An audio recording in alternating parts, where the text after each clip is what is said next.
Uma história assustadora e aterrorizante sobre o fim do mundo. Seu conteúdo misterioso descreve o julgamento final de Deus. Anjos que atormentam e castigam pessoas, ceifeiros que recolhem almas humanas condenadas, e até mesmo um inferno repleto de gelo e totalmente glacial, habitado por vermes e dragões que devoram os seres humanos. Contado por um livro que não está na Bíblia, esses são alguns detalhes descritos nesse apócrifo, que causam temor até mesmo para os mais céticos. Mas por qual razão o Apocalipse de Paulo não faz parte do cânon atual das Escrituras Sagradas? Por que a igreja baniu esse livro? Quer entender melhor essa história? Vem com a gente. Tudo sobre o Apocalipse de Paulo, livros apócrifos. Vamos bibliografar para você. Escrito no século IV d.C., foram achadas várias traduções em diferentes idiomas desse texto ao longo dos séculos, entre eles o grego, o copta, o síriaco, o etiópico e até o latim, mostrando que em algum momento da história ele foi bastante popular em meio à igreja primitiva, mas que acabou perdendo força e sendo esquecido ao longo da história. Seu verdadeiro autor não foi o apóstolo Paulo. Esse nome é apenas um pseudoepígrafo, porém ele foi usado com base no livro de 2 Coríntios escrito por ele, que faz menção a uma visão grandiosa do paraíso que Paulo recebeu de Deus, mas sem dar nenhum detalhe dessa experiência sobrenatural. Paulo apenas diz que ganhou um espinho na carne devido àquele acontecimento, para que ele não se tornasse alguém arrogante devido àquela revelação.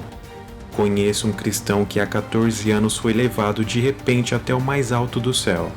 Não sei se isso de fato aconteceu ou se ele teve uma visão. Somente Deus sabe. Repito, sei que esse homem foi levado de repente ao paraíso. Não sei se isso de fato aconteceu ou se foi uma visão. Somente Deus sabe. E ali ele ouviu coisas que palavras humanas não conseguem descrever. E foi com base nesse texto bíblico que o Apocalipse de Paulo foi escrito, relatando que possivelmente o apóstolo havia presenciado naquela visão, e que não incluía somente o paraíso, mas também o inferno. A história começa com um epílogo, em que um homem da cidade de Tarso, que morava na casa onde era do apóstolo Paulo, em determinado dia recebe a visita de um anjo, que pede para ele cavar um buraco até encontrar a fundação da casa.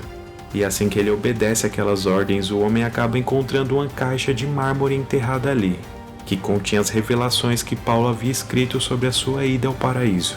Paulo relata que é arrebatado repentinamente e mandado direto para o terceiro céu, como se existissem camadas celestiais de acordo com a profundidade da revelação que você conseguisse acessar do plano superior.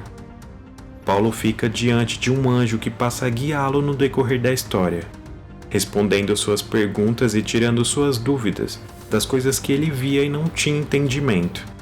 O primeiro ponto de parada é um lugar fora do espaço-tempo, onde Paulo consegue avistar todo o planeta Terra com uma visão panorâmica do universo. E ali ele encontra Deus, que se apresenta materialmente para ele, diante dos seus olhos, fazendo eles terem um diálogo atípico para aquela ocasião, porque Deus não conversa somente com Paulo, mas também com a natureza ao seu redor. E é nesse ponto que Paulo avista o próprio Sol, chamado por Deus de grande luz, pedindo autorização divina para punir os homens ímpios de seus pecados. Mas Deus não permite, e do mesmo modo a Lua, as estrelas, o planeta Terra e até mesmo os mares conversam com Deus, e pedem autorização para castigarem os homens maus que habitam na iniquidade. Mas Deus não permite, mostrando que ele era o único que poderia julgar a humanidade.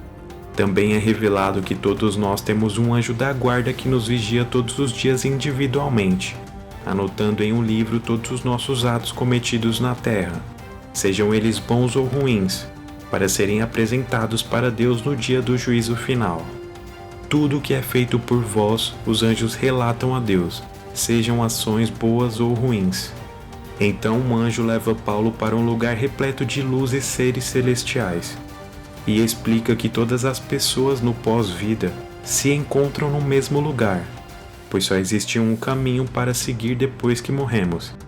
E Paulo começa a presenciar o exato momento em que uma pessoa considerada justa morre na terra. Sua alma é recolhida por um anjo, que serve como uma espécie de ceifeiro, e guiada por um caminho com vários portões. À medida que ela avança por aquele percurso, aparecem espíritos maus que só poderão tocá-la caso ela tenha algum tipo de condenação. A primeira alma que Paulo avista consegue chegar até o tribunal de Deus e, devido à sua boa conduta na terra, ela é mandada para um lugar de descanso e abundância. Mas já a segunda alma não tem seus pecados perdoados, já que ela não teve um arrependimento sincero e genuíno em vida. Então é mandado para um lugar de castigo e punição. Paulo também é levado para conhecer esses dois lugares. O primeiro tem um grande portão de ouro na sua entrada. E quando Paulo se aproxima para entrar, ele encontra Enoque e Elias que o recebem com lágrimas de felicidade. Porém, as demais coisas avistadas ali dentro, ele diz não ter autorização para falar a respeito.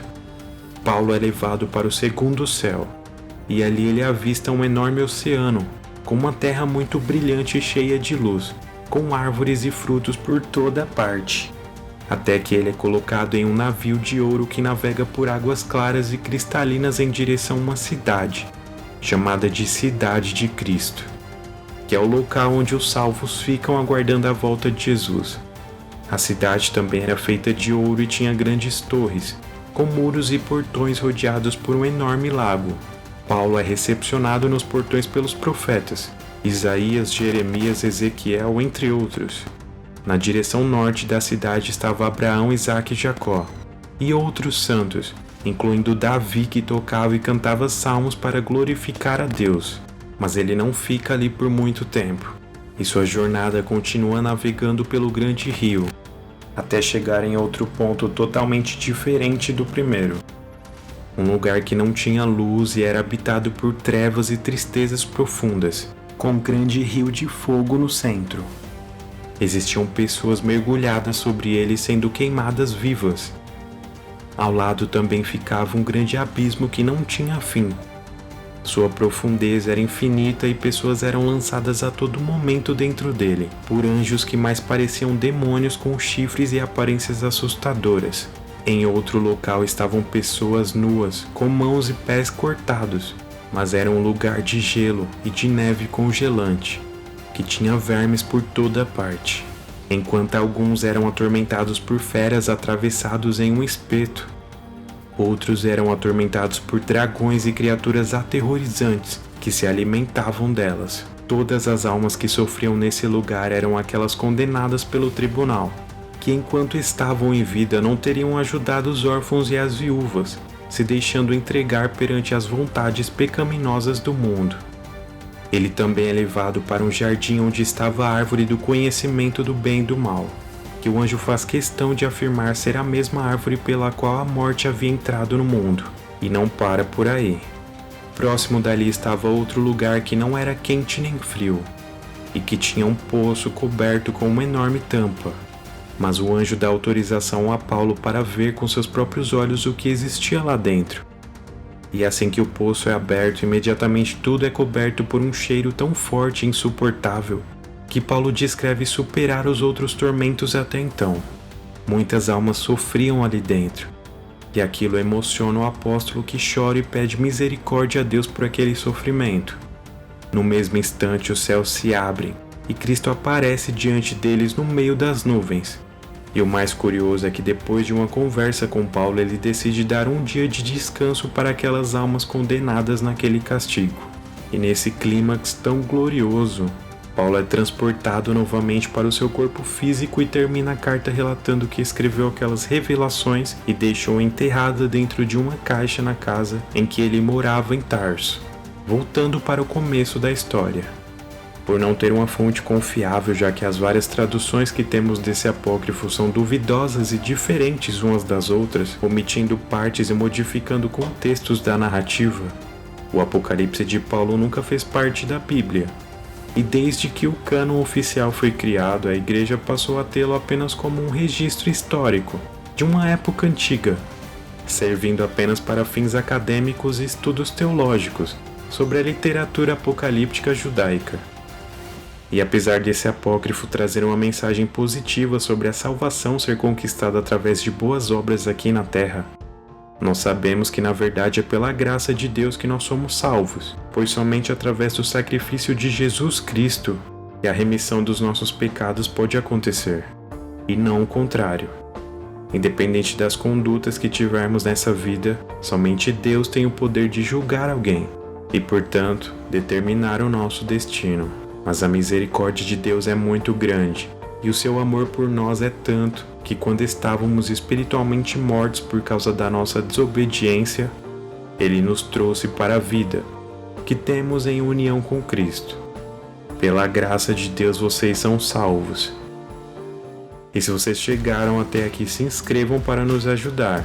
Sua contribuição é fundamental para manter essa comunidade ativa. Deixem um like e compartilhem com seus amigos. Se quiserem um tema para o próximo vídeo, é só deixar nos comentários. Agora eu vou ficando por aqui. A todos, até a próxima. Tchau!